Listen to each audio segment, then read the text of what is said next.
Bonjour. Récemment, un homme a pris rendez-vous avec moi euh, parce que le profil de femme qu'il attire vers lui, euh, c'est pas le profil qu'il aimerait attirer.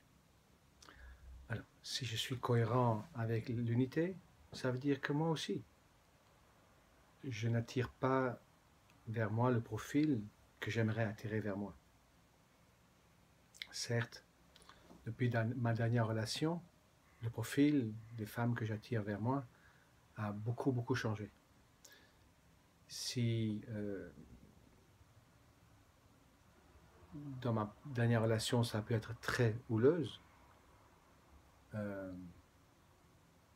et que j'ai dû beaucoup me positionner, savoir ce que je voulais.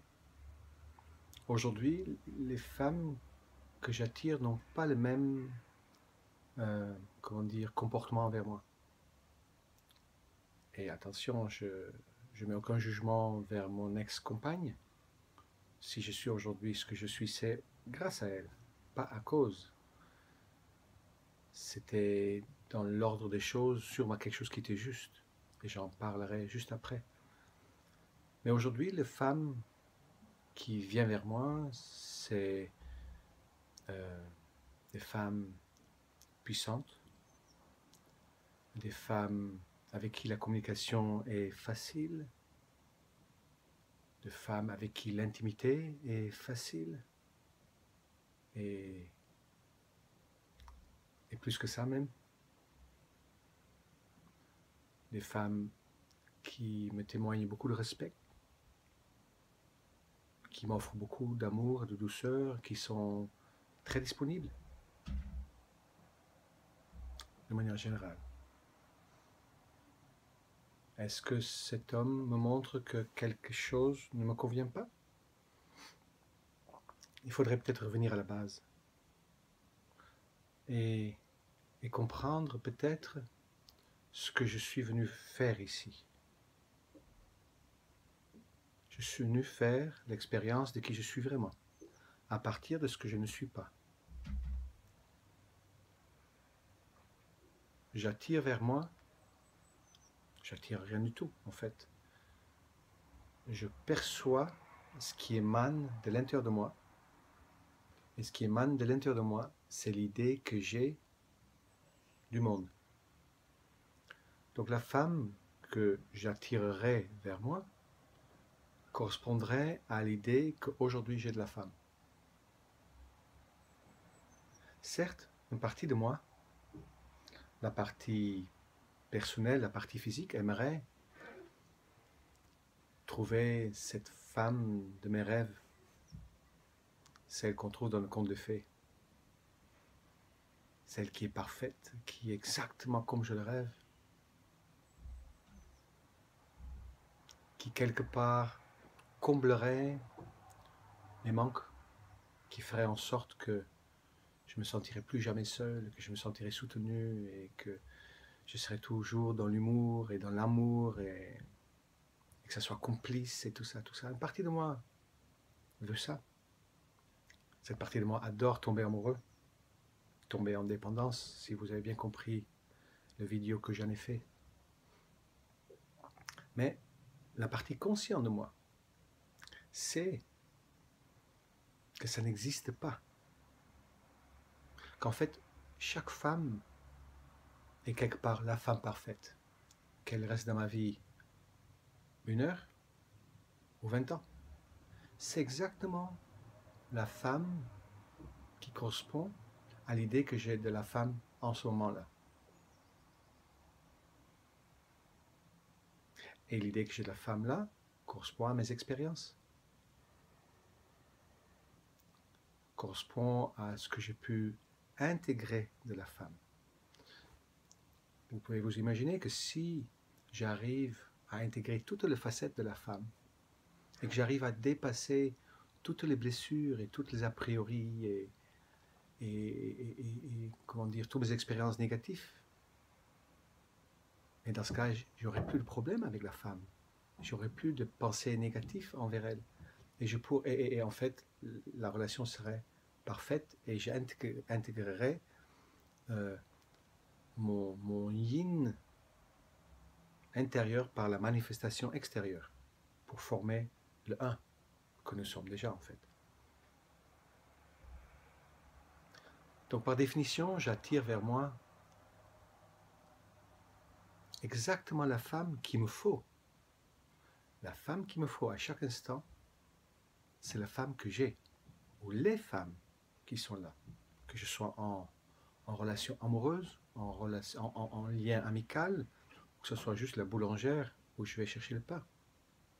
Chaque femme me permet, d'une part, peut-être de sortir de ce rêve, et chaque femme me permet d'aller plus loin dans cette intégration de la polarité féminine.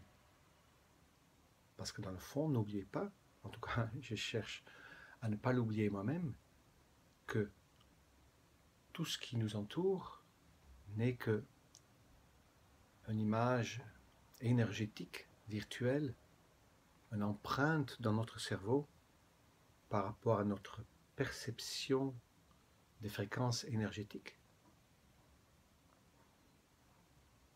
Donc, cet homme, peut-être, est encore dans une forme de confusion, ou peut-être il ne sait pas ce que je viens de dire.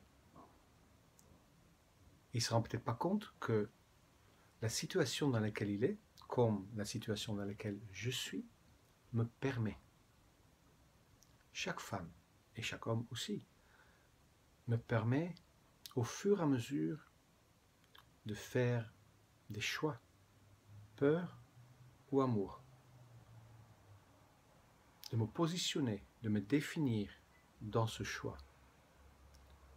Si quelqu'un est coincé dans un profil de femme qui ne lui convient pas, il s'agit de chercher quelle est cette chose que je n'apprends pas, quelle est cette chose que je ne vois pas, quelle est cette chose que j'ai besoin de répéter et de répéter et de répéter encore pour que, jusqu'au moment que je l'aurai apprise et que le miroir en face de moi peut changer. Pas évident, ça change par personne. Ça peut être plein de choses en fait. Je donne juste quelques exemples. Ça peut être le fait que je n'ose pas dire exactement ce dont j'ai besoin. Ça pourrait très bien être mon cas aujourd'hui. Si je regarde le miroir par d'autres endroits, le simple fait que je tienne trop compte du besoin de l'autre et du coup je m'oublie et la personne en face le reflète par peut-être une forme d'envahissement ou une forme de, comment dire, de trop de présence. En tout cas, c'est comme ça que je peux le sentir. Mais ça peut être aussi simplement que je suis jaloux ou que je ne veux pas entrer dans une relation ou que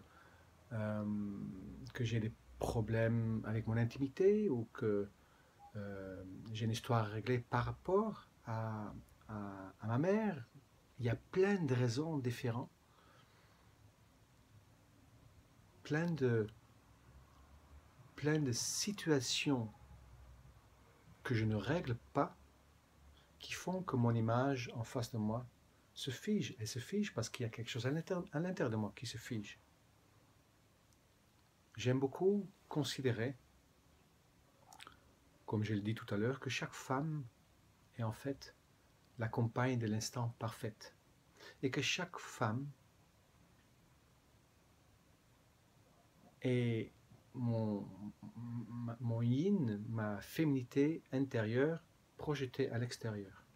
Et que chaque femme me permet de me préparer à ce mariage intérieur en essayant de créer symboliquement le mariage extérieur, en intégrant ce que j'ai besoin d'intégrer à travers de mes choix, bien évidemment.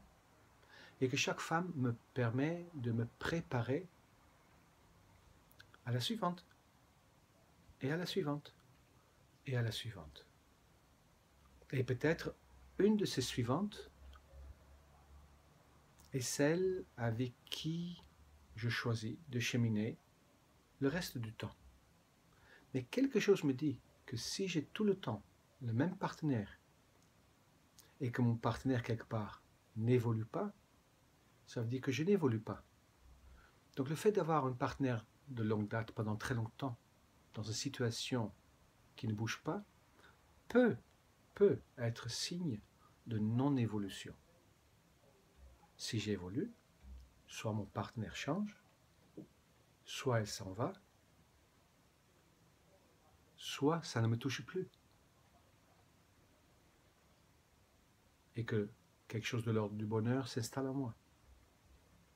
Mais il pourrait très bien, et c'est ce que je m'imagine, qu'à un moment donné, l'intégration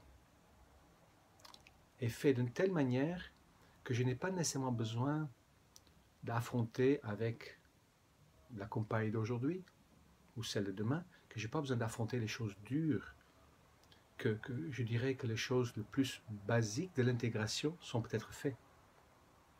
Et que je peux effectivement intégrer les choses plus légères, qui fait que je peux rencontrer une compagne ou compagnon, si je suis une femme, complice, et qui partage avec moi les besoins fondamentaux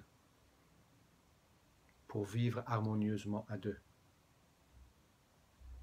Je pense que c'est juste une question de temps. Beaucoup d'entre nous, surtout nos aïeuls, je pense, sont peut-être aussi déjà dans une non-évolution, qui n'est pas un jugement, mais sont peut-être aussi dans quelque chose de l'ordre de « je ne peux pas partir, je n'ose pas partir, je ne peux pas partir ». Et ça peut être aussi une raison pourquoi on peut être avec un partenaire qui ne nous convient pas du tout. Le fait d'apprendre à partir. Rappelez-vous, mon oui n'est pas un vrai oui si je ne sais pas dire non. Mon engagement envers quelqu'un n'est pas un vrai engagement si je ne sais pas dire non ou si je ne sais pas moi-même quitter ou partir. Voilà, c'était ma réflexion de ce matin. Je vous souhaite une super belle journée et à très bientôt. Au revoir.